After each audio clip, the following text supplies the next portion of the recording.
നമസ്കാരം. മലയാളി വാർത്തയിലേക്ക് സ്വാഗതം. ഇതിപ്പോൾ മന്ത്രി ഗണേഷ് കുമാറിനെ കണ്ടകശനിയാണെന്നാണ് തോന്നുന്നത്.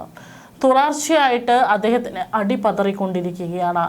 പലതരത്തിലുള്ള വിവാദങ്ങൾ ഉയർന്നു വരുന്നതും അദ്ദേഹത്തിൻ്റെ മന്ത്രി കസേരയെ സംബന്ധിച്ചിടത്തോളം ചില ആശങ്കകൾ ഉയർത്തുന്നുണ്ട്. കഴിഞ്ഞ 2-3 ദിവസം മുമ്പാണ് അദ്ദേഹത്തിൻ്റെ ഭാര്യ ചില ഗുരുതരമായിട്ടുള്ള ആരോപണങ്ങൾ ഉന്നയിച്ചുകൊണ്ട് രംഗത്ത് വന്നിരുന്നത്. അത് പിന്നീട് ഒറ്റ ദിവസം കൊണ്ട് തന്നെ അത് പറഞ്ഞ് ഒത്തുതീർപ്പാക്കി അത് വെറും കുടുംബ പ്രശ്നമാണെന്ന് ഉയർത്തി. പക്ഷെ പിന്നീട് അദ്ദേഹത്തിൻ്റെ ഭാര്യയുടെ പേരിലും ചില അഴിമതി ആരോപണങ്ങൾ മന്ത്രി പത്നി എന്ന നിലയിൽ ആ ഒരു സ്വാധീനം ഉപയോഗിച്ചുകൊണ്ട് ലഭിച്ചിട്ടുള്ള അല്ലെങ്കിൽ നടത്തിയിട്ടുള്ള ചില അഴിമതി ആരോപണങ്ങളെ സംബന്ധിച്ചിട്ടും ചില ഗുരുതരമായിട്ടുള്ള വെളിപ്പെടുത്തലുകളും പുറത്തു വന്നിരുന്നു. ഏതായാലും ഇപ്പോൾ NSS ബോർഡ് ഓഫ് ഡയറക്ടേഴ്സ് അംഗവും മന്ത്രിയുമായ KB ഗണേഷ് കുമാർ പ്രസിഡന്റായ Pathanapuram NSS taluk union committee പിരിച്ചുവിട്ടിരിക്കുന്നു. കരയോഗം രജിസ്ട്രാർ ചുമതലപ്പെടുത്തിയ അഡ്ഹോക്ക് കമ്മിറ്റി ചുമതലയേറ്റു. കരിക്കകത്തിൽ തങ്കപ്പൻ പിള്ളയാണ് 14 അംഗ അഡ്ഹോക്ക് കമ്മിറ്റിയുടെ അധ്യക്ഷൻ. 19 അംഗങ്ങളുള്ള താലൂക്ക് യൂണിയനിൽ 11 പേർ രജിസ്ട്രാർക്ക് രാജി നൽകിയിരുന്നു. തുടർന്നാണ് നടപടി. ഗണേഷ് കുമാറിൻ്റേത് ഏകാധിപത്യ പ്രവണതയാണെന്ന് ആരോപിച്ചാണ് അംഗങ്ങൾ രാജി നൽകിയത്. ബോർഡ് ഓഫ് ഡയറക്ടേഴ്സ് അംഗം പ്രസിഡന്റായ താലൂക്ക് യൂണിയൻ പിരിച്ചുവിട്ടത് അപൂർവതയായി. പത്തനാപുരം താലൂക്ക് യൂണിയന്റെ ആസ്ഥാനമായ പുനലൂരിൽ പത്മ കഫേ നിർമ്മിച്ചതിൽ അഴിമതി നടന്നെന്ന് ഭരണസമിതി അംഗങ്ങൾ ആരോപിച്ചിരുന്നു. പുനലൂരിലെ യൂണിയൻ ആസ്ഥാനത്ത് പത്മ കഫേ തുടങ്ങുന്നതിലെ സാമ്പത്തിക ക്രമക്കേടുകളെ പറ്റിയും ഏറെ നാളായി വിവാദം പുകയുകയായിരുന്നു. ഇതുമായി ബന്ധപ്പെട്ട് 2 ആഴ്ച മുമ്പ് ചേർന്ന ഭരണസമിതി യോഗത്തിൽ സെക്രട്ടറിയോടും അംഗങ്ങളോടും പ്രസിഡന്റ് രൂക്ഷമായി പെരുമാറിയതും പരാതി ഉയർന്നിരുന്നു.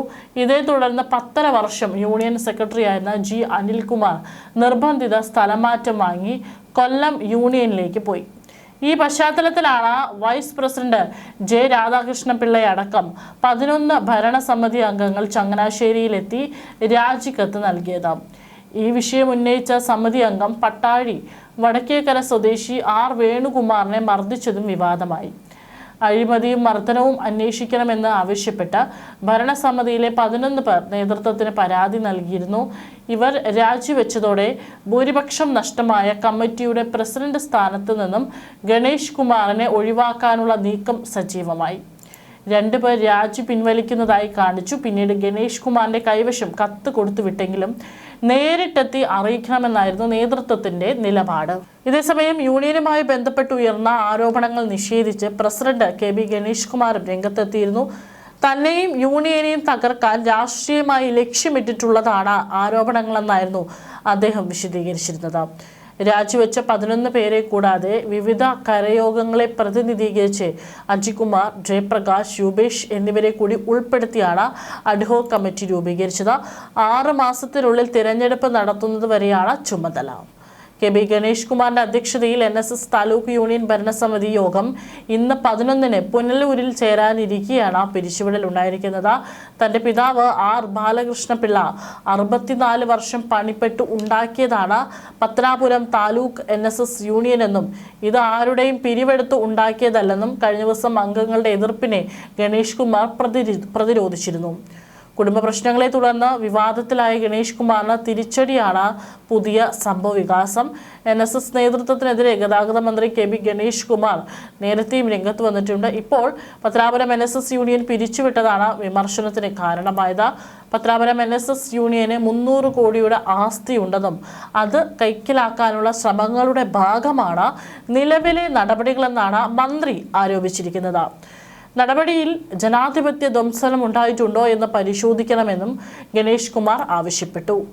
യൂണിയന്റെ തലപ്പത്തേക്ക് തന്നെ തിരഞ്ഞെടുത്തതാണ്, അല്ലാതെ വളഞ്ഞ വഴിയിലൂടെയല്ല എത്തിയത്. താൻ നായരുടെ ആൾ മാത്രമല്ലെന്നും പൊതുസ്വത്താണെന്നും ഒരു ദിവസം രാവിലെ പ്രസിഡന്റ് സ്ഥാനത്ത് നിന്നും തന്നെ മാറ്റിയാൽ തനിക്ക് ഒന്നുമില്ലെന്നും ഗണേഷ് കുമാർ പറഞ്ഞു.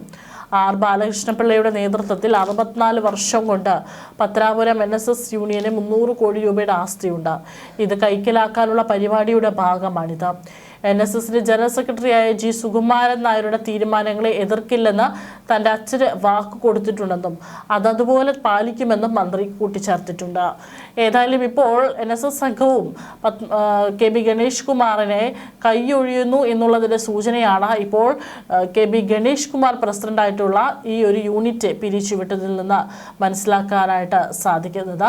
അതേസമയം തന്നെ അദ്ദേഹത്തിന്റെ ഭാര്യയുടെ കമ്പനിയുമായി ബന്ധപ്പെട്ടിട്ട് മിൽമയും കേരള ഫെഡും അതിൻ്റെ വിദേശ രാജ്യങ്ങളിലേക്കുള്ള കയറ്റുമതിയുടെ കരാർ കൊടുത്തതുമായി ബന്ധപ്പെട്ടിട്ടുള്ള കാര്യങ്ങളിൽ ഇതുവരെ മന്ത്രി പ്രതികരിച്ചിട്ടില്ല എന്നുള്ളതുകൂടി ഓർക്കണം.